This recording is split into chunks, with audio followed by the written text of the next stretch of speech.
wabarakatuh. Alhamdulillah pagi ini kita bertemu kembali di pembelajaran bahasa Indonesia. Mudah-mudahan antum dalam keadaan sehat walafiat, selalu dalam lindungan Allah Subhanahu wa Ta'ala, dan semoga diberikan kemudahan dalam segala urusannya, terutama urusan belajar. Mudah-mudahan Allah memberi pemahaman kepada kita. Kita mulai dulu pelajaran pagi ini dengan berdoa. Bismillahirrahmanirrahim. Raditu billahi robba wa bil islami dina wa bi Muhammadin sallallahu alaihi wasallam nabiyya wa rasula. Rabbi zidni ilma warzuqni fahma. Rabbi shrah li sadri wa yassir li amri wahlul 'uqdatam min lisani yafqahu qawli. Allahumma sholli ala sayyidina Muhammad wa ala ali sayyidina Muhammad. Allahumma isfi anta syafi la shifaa illa shifauka la yughadiru saqama. Mudah-mudahan kita tetap dilindungi dari wabah ini dan keluarga kita diberikan keselamatan fitini wa dunia wal akhirah. Kita memasuki pelajaran selanjutnya, yaitu bab 2, teks pidato. Mungkin antum sudah tidak asing di telinga ya kalau masalah pidato. Oh iya, orang yang berceramah mungkin yang menurut pemahaman antum. Atau mungkin orang yang menyampaikan sesuatu di depan podium gitu misalnya. Nah, di sini ada beberapa macam pidato, termasuk pengertiannya apa sih pidato sebenarnya itu ya. Terus apalagi kita memasuki materi kedua ini di kelas 9 terutama ya. Berarti semakin tingkat kelas maka semakin kesulitannya atau kedewasaan dalam materinya menyampaikan pidato persuasif. Apa itu pidato persuasif? Persuasif itu mengajak ya. Suatu kegiatan menyampaikan suatu ide, nasihat, gagasan, pesan secara lisan di depan orang banyak yang bersifat satu arah.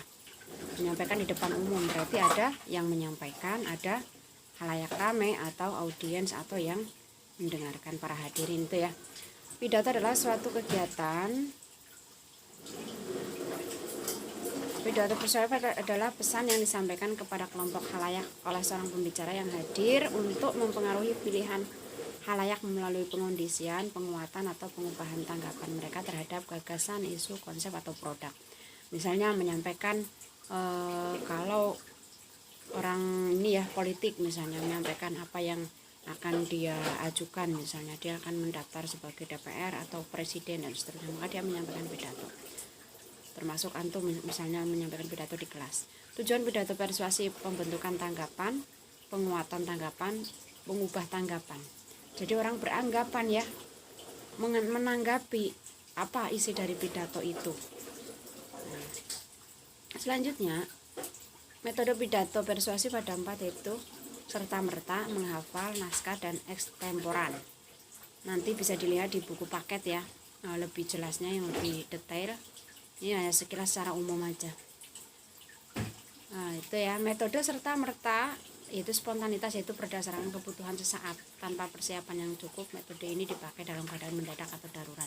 Misalnya antum disuruh mengisi sambutan, menyampaikan ini ya, serah terima pengantin misalnya, nanti suatu saat jadi orang ya di kampungnya atau di kotanya, terus suruh menyampaikan seserahan pengantin misalnya.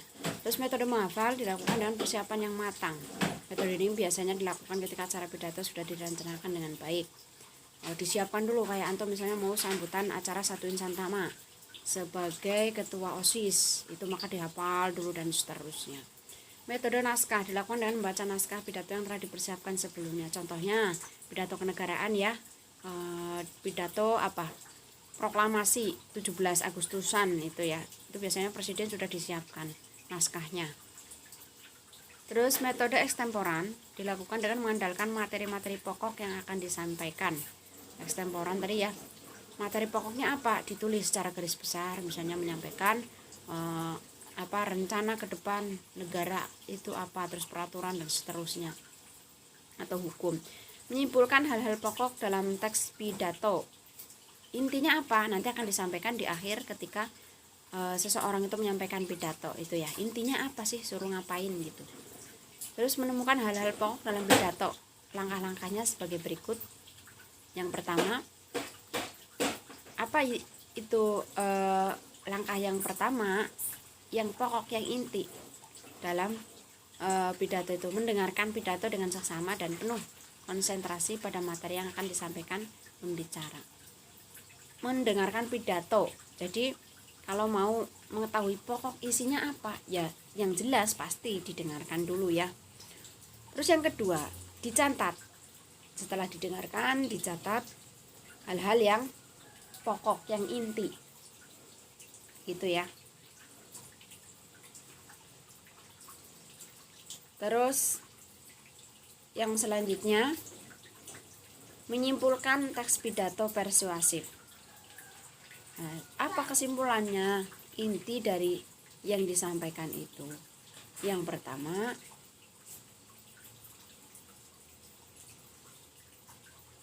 hal yang perlu diperhatikan dalam menyimpulkan isi pidato sebagai berikut. Yang inti dalam menyimpulkan isi itu adalah yang pertama,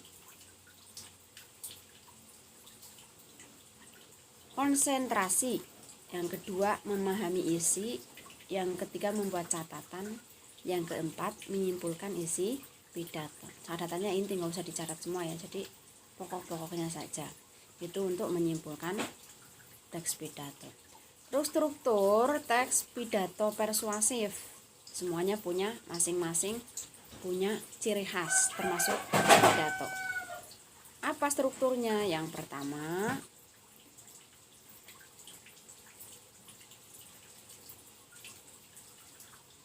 struktur yang pertama adalah pembukaan, ada isi pidato, ada penutup pidato. Itu ada 3 intinya ya. Maka nanti ada prakteknya. Yang pertama, pada pembukaan terdapat 3 bagian, itu salam pembuka, assalamualaikum, dan seterusnya. Ucapan penghormatan, yang terhormat kepala SMP. Nah, terus yang selanjutnya ucapan syukur kehadirat Allah, terus sampaikan kepada Nabi Muhammad, dan seterusnya. Isi merupakan bagian penting karena mengandung inti dari sesuatu yang akan disampaikan dan dibicarakan. Apa yang akan disampaikan itu, maka di situ inti dari pidato itu. Jadi nggak usah bertele-tele ya, panjang kali lebar, padahal intinya itu ya. Penutup pidato merupakan akhir dari sebuah pidato yang membuat kesimpulan secara ringkas. Permintaan maaf kepada pendengar jika ada salah berkata dan salam penutup. Itu ya, ada permintaan maaf di akhir itu, ada permintaan maaf apabila yang disampaikan itu mungkin kurang paham atau dan seterusnya. Itu pasti ada di akhir itu, ada permohonan maaf. Terus ciri kebahasaannya dalam teks pidato itu apa? Yang pertama,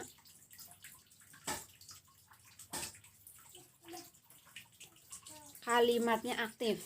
Nah, kata tugas atau kosakata emotif. Nah, ada sinonim dan kata benda abstrak ya, nyata misalnya. Nanti Ibu rinci satu persatu itu ya, dari kata aktif. Aktif itu apa? Kalau menyapu berarti disapu gitu ya. Disapu itu berarti aktif ya. Kalau menyapu itu, nah itu sebaliknya itu ya. Menyapu itu aktif, kalau disapu itu pasif itu ya. Nah, mungkin itu saja. Apabila ada hal-hal yang tidak dipahami bisa disampaikan ke Ibu lewat Wafri. Terus yang belum menyelesaikan tugas-tugas sebelumnya, nilai antum sudah terekap semua kecuali yang belum menyetorkan ke Ibu ya. Termasuk ada sekitar 40 orang, 40% maksudnya. 40% dari 100%-nya itu belum menyampaikan nilai dan masih kosong nilainya ke Ibu, sudah terdaftar di nilai yang ada di SMP Nusantama itu ya. Untuk satu bab terakhir ini sebelum PTS, mudah-mudahan bisa diikuti dengan baik. Setelah materi ini habis, nanti satu pertemuan ke depan selesai, terus ulangan bab 1 dan 2. Setelah itu PTS itu ya. Semoga antum di rumah bisa menjadi lebih baik, dan kita karena harus dipaksa belajar di rumah, maka kita harus tetap bersabar, istiqomah, tetap berdoa, tetap semangat ya. Antum juga jaga diri baik-baik, jaga ibadahnya, jaga akhlaknya. Terutama para ikhwan ini kelas 9 nih, ada yang rambutnya udah panjang, ada yang rambutnya bahkan merah, ada yang menyampaikan ke ibu itu apakah tetap dalam pemantauan ya.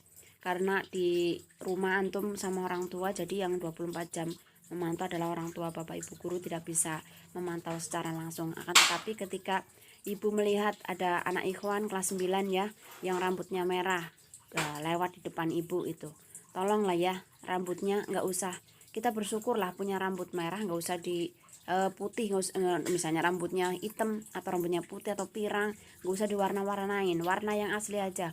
Mau jadi bule juga bingung, putih enggak ya, rambutnya merah, kan jadi aneh, jadi kayak apa, kayak kadal ya, udah kulitnya nggak putih, rambutnya merah, itu kan nggak usah ke bule-bulean. Nah, kita biasa aja, jadilah orang Bogor sesungguhnya ya. Mensyukuri apa yang Allah beri itu adalah pahala ya bagi kita, itu tanda syukur, tanda terima kasih kita kepada Allah. Terus yang misalnya nggak ada rambutnya, pakai rambut wig misalnya, nggak ada lah ya, semuanya punya rambut ya. Pokoknya itu pesan ibu, antum sudah kelas 9 harus jadi lebih baik, lebih dewasa, jangan seperti anak-anak, karena antum sudah punya adik kelas 8 dan kelas 7, maka harus berpikirlah dewasa. Terus perlu beberapa hal yang harus dijaga ya, mata pelajaran yang mungkin nanti ketika antum sudah wabah ini beres, ada ujian itu ya, siapa tahu, maka persiapkan dari sekarang untuk materinya lebih matang, pelajarannya diulang-ulang, lebih serius lah ya. Nggak usah terlalu terlena dengan game, dengan bermain di luar, berkumpul dan seterusnya. Kita menjaga diri saja sudah berpahala ya.